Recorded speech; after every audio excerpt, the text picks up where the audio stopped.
Friends, in this lecture, we move from the figure of Noah to the figure of Moses, who is the figure in the Quran who is named the most frequently. 136 times we find the name Moses appearing in the Quran.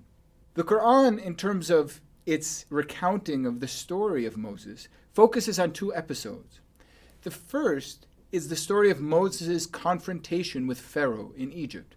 And the second is the story of the disobedience of the Israelites who followed him as they proceed later after leaving Egypt and heading towards the Promised Land. As with the case of Noah, we find that there are important differences between the figure of Moses in the Bible and the figure of Moses in the Quran. We'll start with the case of the confrontation with Pharaoh, and we'll see what sort of differences we find between Bible and Quran. It's important to note that in the Bible, it's Pharaoh's daughter who finds the baby Moses, who had been left in a basket by the Nile River to escape the command of the massacre of the Hebrew children given by Pharaoh. But the daughter of Pharaoh finds him, and indeed we read in Exodus chapter 2, verse 5, "Now the daughter of Pharaoh came down to bathe at the river, and her maidens walked beside the river. She saw the basket among the reeds, and she sent her maid to fetch it." And so indeed we have this story of how the daughter of Pharaoh saves the baby Moses from the murderous decree of her own father. And she later adopts Moses as her own son. Verse 10, "And the child grew, and she brought him to Pharaoh's daughter," that is, the mother of Moses was the one who nursed the baby, "and she brought him to Pharaoh's daughter, and the child, Moses, became the son of Pharaoh's daughter, and she named him Moses, for she said, 'Because I drew him out of the water.'" That's sort of an etymology or an explanation for the name Moses. Well, what about the Quran? What's different when we come with the Quran? Two things change with the Quran. First, the Quran predicts a future conflict that will take place between Moses and Pharaoh. We read in Quran chapter 28, verse 8, "Pharaoh's household picked him up to be an opponent and a sorrow for them." That is, God already predicts that this child, this Moses, will cause sorrow for Pharaoh. This is quite typical of the Quran. Very often it predicts the future in a manner of speaking. It gives you the end of the story. The second principal difference, and the more important one, between the Quran and the Bible when it comes to the figure of Moses, is that it is not Pharaoh's daughter, but Pharaoh's wife, and thus Pharaoh himself, who adopts Moses. The very next verse, Quran chapter 28, verse 9. "Pharaoh's wife said, 'An eye's delight for me and for you. Do not kill him. Perhaps he will be useful to us, or we may adopt him as a son.' But they did not foresee." Again, this phrase, "but they did not foresee," is sort of ominous. It shows that eventually this child Moses will cause destruction to the house of Pharaoh.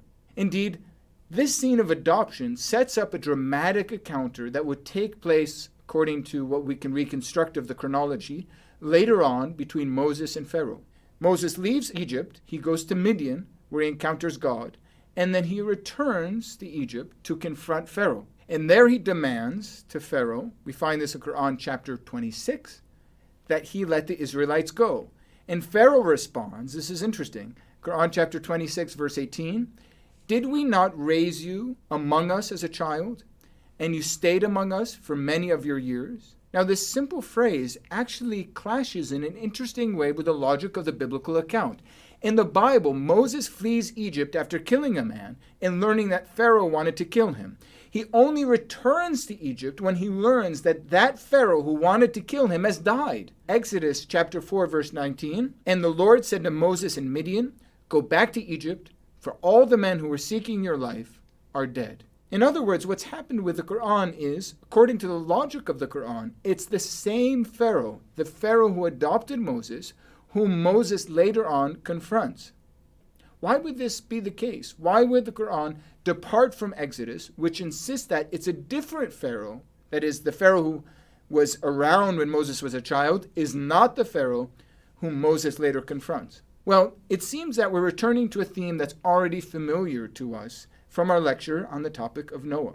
That is, that the Quran likes these accounts that have to do with conflicts among family members. That it matters for the Quran that Moses be the adopted son of Pharaoh, because it's a way for the Quran to advance this point, that faith comes before family, that Moses did not obey his father because his father was an unbeliever, and therefore all of the believers should reject unbelieving members of their family.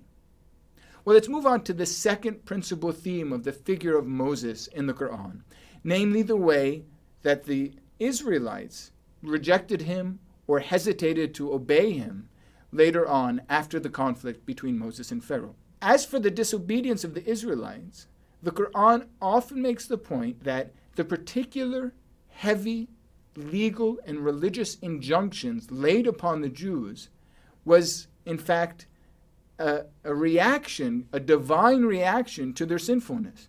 Indeed, God, according to this logic, has made burdens exceptionally strong or exceptionally heavy for the Israelites or for the Jews because they've been disobedient.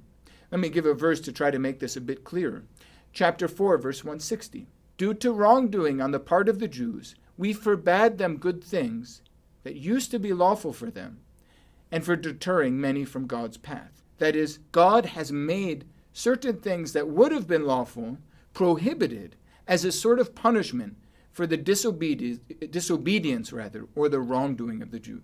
Indeed, the Quran accuses the Jews of various sorts of wrongdoings, of killing the prophets, of having closed or uncircumcised hearts, and of misinterpreting the word of God. But the central episode in the story of the wrongdoing of the Israelites or the Jews in the Quran is the case of the golden calf, something we know, of course, from the Pentateuch, or the first 5 books of the Bible. The Quran in chapter 20 tells the story of how a figure named a Samari, according to our translation, this is the Sumerian, made the golden calf. Of course, this represents a departure from the biblical text.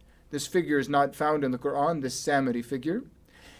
In any case, even though Aaron implores the Israelites not to worship this golden calf, not to commit the sin of idolatry, they insist on doing so.